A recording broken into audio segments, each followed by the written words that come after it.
আমি নন্দিতা মুখার্জি বলছি, নন্দিতার হেসেল থেকে। আমি আজকে আপনাদের কাছে গন্ধরাজ পটলের একটা রেসিপি নিয়ে এসেছি। মোটামুটি তার মধ্যে যা যা লাগবে আমি সেগুলো এখন বলে দিচ্ছি, আবার রান্নার সময়ও বলে দেবো। আমার এখানে আছে টক দই ফাটানো, নুন, চিনি, পটলটাকে আমি সাদা তেলে ভেজে নিয়েছি, আর একটু কাজু বাদাম, আদা, এগুলো একটু মৌরি, এগুলো আমি সেদ্ধ করে বেটে নিয়েছি। আর আছে গন্ধরাজ লেবু আর তার একটু পাতা। এই গন্ধরাজ লেবুর রস আমি নেব, কিন্তু একদম রান্নাটা নামানোর আগে দেব। আর এর জেস্ট একটু নেব, সেটাও আপনাদের আমি দেখাচ্ছি।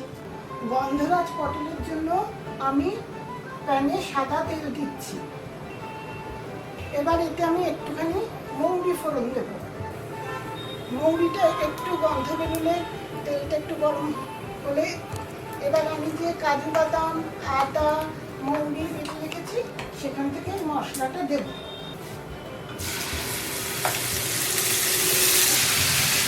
আমি বড় চামচে 6-7 চামচ দিলাম, দিয়ে যতটা পটল রান্না করবেন সেটা আন্দাজ অনুযায়ী দেবেন। বেশিক্ষণ সময় লাগবে না কষাতে। এর মধ্যে কোনো রকমের গরম মশলা দেবো না, কারণ তাহলে গন্ধরাজ লেবুর যে গন্ধটা সেটা নষ্ট হয়ে যাবে। এবার এই মশলাটা একটু কষানোর পরে আমি চিনি দিচ্ছি, এর মধ্যে নুন দিচ্ছি,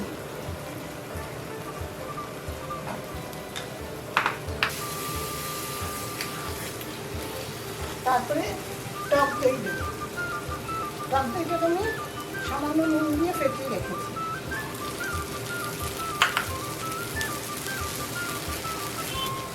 এবার একটু জল দেব।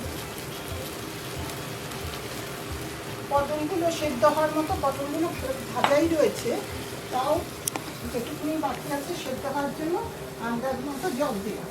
জলটা একটু ফুটে উঠলে আমি কটা আস্ত কাঁচা লঙ্কা ফেলে দেবো। তারপরে এই সাদা তেলে ভাজা পটলগুলো দিতে থাকবো।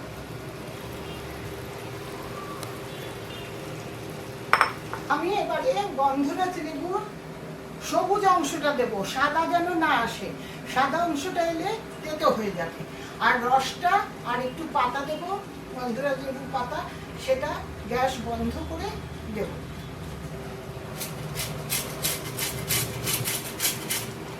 এই জন্য জেসটা দেওয়া হলো। আমি তো আপনাদের দেখাতে পারছি না, খুব সুন্দর গন্ধ বেরোচ্ছে। গন্ধরাজ লেবুর গন্ধটা খুব মিষ্টি গন্ধ, খুব সুন্দর গন্ধ। এবারে পটল সেদ্ধ হলে আবার দেখাচ্ছি। এবারে আমি আমার গন্ধরাজ পটলে গ্যাসটাকে বন্ধ করব, করে এতে একটু গন্ধরাজ লেবুর রস দেব, ছোট চামচের 1 চামচ মতো। আর কি দেবো, এই গন্ধরাজ লেবুর যে পাতা আছে সেটাও একটু দিয়ে দেবো, কিন্তু গ্যাস বন্ধ করে দিয়ে আমি 5 মিনিট ঢাকা দিয়ে রাখবো। তারপরে পরিবেশন করছি, পরিবেশনের সময় আমি আবার দেখাচ্ছি। এই আমার গন্ধরাজ পটল সম্পূর্ণ হলো, কিন্তু আমি পরিবেশনের সময় আবার দেখাচ্ছি। আমার গন্ধরাজ পটল পরিবেশনের জন্য সম্পূর্ণ তৈরি। আপনারাও বানাবেন, খেয়ে দেখবেন কেমন লাগলো, আমাকে জানাবেন। আমার চ্যানেলে আমার সঙ্গে থাকবেন।